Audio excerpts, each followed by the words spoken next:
Thousands of Japanese gamers have had enough with Ubisoft. They are demanding that Assassin's Creed Shadows be immediately shut down, declaring the game an insult to Japanese history and culture that can lead to racism.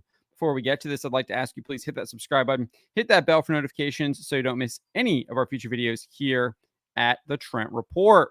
Wrote this up over at thatparkplace.com. And this petition was created by a user named Shimizu Toru. And I used Google's machine translation to translate the petition.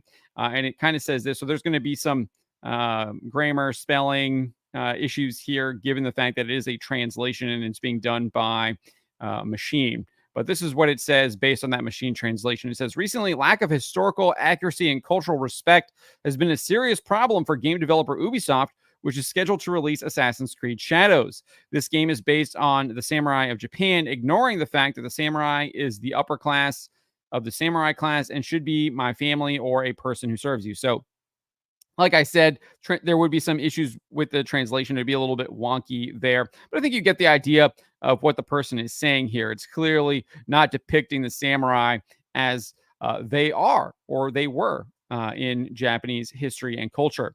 The petition goes on to add, in fact, William Adams Muro Prodor, the first European to receive the title of samurai, was the one who served Tokugawa Ieyasu as the flag book for 250 stoning. So again, not really sure exactly what that is supposed to say there. Definitely feels like there's an issue with the translation, but I'm guessing they're obviously referring to how Adams served Tokugawa. The petition then declared this. In such history, Ubisoft continues to misunderstand the essence and role of samurai. This is a serious insult to Japanese culture and history and can lead to racism in Asia. From there, it calls on Ubisoft to stop developing the game. It says, we call on Ubisoft to immediately discontinue the launch of Assassin's Creed Shadows and show sincere research and respect for Japanese history and culture. As of writing this article, it had 16,020 signatures already. So lots of Japanese players had signed this. Looks like it was created on June 19th. So just about just about 10, 11 days ago. Not 20. What am I talking about here? So that is what is happening. This does come after the fact we had this IGN Japan video here where we saw Ubisoft's associate narrative director for Assassin's Creed Shadows, Brooke Davies, confirmed that the game is indeed a fiction after they have repeatedly promoted this game as really doing their due diligence and their due research and being historically accurate. So in this video, she says this, the story that we're telling is historical fiction. So to take the events of history and what we know of the history, and then I think it kind of like as a palette, then the story that we write based on these events and what is known, it needs to fit within that palette. So we can't bring stuff from outside of this. We're trying to work within this palette, but the story is very much fiction and what the writing team has imagined based on these historical figures and events that we've learned about working with our researchers and historians and consultants. So that is what she said in this IGN Japan video. Ubisoft had previously detailed in a blog post, Ubisoft Quebec went to great lengths consulting source documentation and building a network of expert historians, professors, and cultural consultants to help the team build a world as authentically as possible, from castle construction principles to tea ceremonies to tatami alignment. The team made trips to Japan to help them properly grasp the landscape and the culture, and more importantly, connect with Ubisoft's Tokyo and Osaka teams who helped with the creation of the game. The blog post also made it clear they were attempting to tell a historical story of Yasuke. It said this, Yasuke also offers a unique perspective on the period. Players can discover Japan alongside him. On one hand, he serves as a warning for the colonizing threat that the Portuguese present. And on the other, he adapted and thrived in Japan and can be viewed as an example of the meritocratic structure established under Nobunaga. In Assassin's Creed Shadows, his historical story is established and then developed and expanded from that point. The team won't spoil how he's linked to Assassin's Creed lore. Players will have to play the game to find out. Davies herself even noted in an Assassin's Creed Shadows video uploaded to the official Ubisoft YouTube channel, this is what she said. The historical character of Yasuke presented a really exciting opportunity for the narrative team. We approached it in the same way that so much of the work is done in Assassin's Creed, which is really in terms of research and history first. However, she then admitted this. Not a lot is known about him, but what we did know is that that he arrived in Japan in 1579, right when our game starts. After that, he had relationships with some of the most interesting people in our setting, like Oda Nobunaga, like the Portuguese and Jesuits, which made it very sort of tantalizing and enticing from a narrative perspective to come in and start weaving these facts with story in between. So, as I said, Japanese players were not happy with Davies' more recent comments in that IGN Japan video. One posted this: "We fabricated a blank space in history." Another said the old lady in the thumbnail used the word historical a lot in the interview with IGN last month and claimed that it was based on historical facts, so it's unreasonable to call it fantasy now. Another said, "Isn't it discrimination that Japanese people are not included in We?"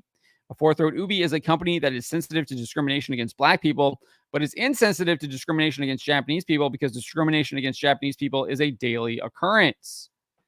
Another said this: "When I saw the thumbnail, I thought this is another anti-political video, but I was wrong. It is a violation of human rights to promote a real person's unknown vacancy period by labeling him or her as gay or some other special sexuality." Another question: "Revised statement in a certain media interview. When the words 'our samurai' appear, they are trying to create their own samurai and insert themselves into Japanese history. What do you think of Japan?" Obviously, taking issue with the game focusing on Yasuke. Another said this: "I don't want Ubi to have anything to do with my country ever again." And another said, "Historical current events equal a black man named Yasuke existed. That's all." There were also comments that Davies made where she shared that Yasuke would train under Nobunaga and that she hoped that people who are interested in history will check out their game. This is what she said in this IGN Japan video. She says, "This is the unification period of Japan, the start of it. And we have Oda Nobunaga, who's the first, as you know, of the three great unifiers. So I don't want to give away too much of who players are going to encounter in the game. But I will say there are some very interesting historical figures that you'll encounter in the game to really bring to life all of the many elements at play at this time, which made it so fun to work with. We were really fortunate in the Azuchi Momoyama period to have this confluence of so many interesting people. For those who know their history well, I think they have a lot to look forward to." Later in the video, after revealing not much is known about Yasuke, she detailed how he will train under Nobunaga as well as other Japanese masters. She says, "We'll see Yasuke training under Nobunaga, learning and honing his techniques from some well-known masters. There's going to be opportunities in-game to keep developing that skill set, so I think that's something to look forward to." So people reacted to this saying, "Where did all the historical accuracy that was emphasized in the official video go?" Another said, "This video has been reported. It seems that Ubisoft really thinks that Japanese and even Asians are easy to bully. It doesn't matter. Ubisoft will have its retribution. It's amazing to be able to go this far with the theme of Assassin's Creed Sengoku Jidai," posted a third. And then a fourth wrote this: "In the midst of all this controversy, I admire the fact that she said with a smile on her face, 'What do you think, people who know history? This is a game. I hope you enjoyed it. For now, please do your best to fix the tatami.'" And then another wrote this: "I hope people who are familiar with Japanese history look forward to it. Are you serious?" They questioned that person questioned. And then another wrote this: "I wonder what people would think if we made a game set in medieval Europe where an Asian man wearing full plate armor wanders around town and kills French people in the name of social reform." So obviously, Japanese players have not been happy about this game for a while now, and they are now created a petition to have the game be discontinued and Ubisoft to stop developing it, as they are claiming it is an insult to Japanese history and culture and can lead to racism in Asia. I find the game repulsive. I don't understand why you would set a game in Japan and then not make the main protagonist a male Japanese samurai. It just baffles my mind. It is clearly being done to push DEI woke agenda, which we know Ubisoft is fully on board with. It's all over their website. It's in internal leaked memos. These people are talking about it in interviews. They admit that they get emotionally broken when Elon Musk accurately says that DEI kills art. So these people are pushing this agenda. They know what they're doing, and they chose these characters on purpose. There is a reason you are not playing a male Japanese character in this game. They only offer a female Japanese woman and an African man. But let me know what you guys make of this. Let me know in the comments below. Remember to always be charitable, especially to each other, but to always speak the truth.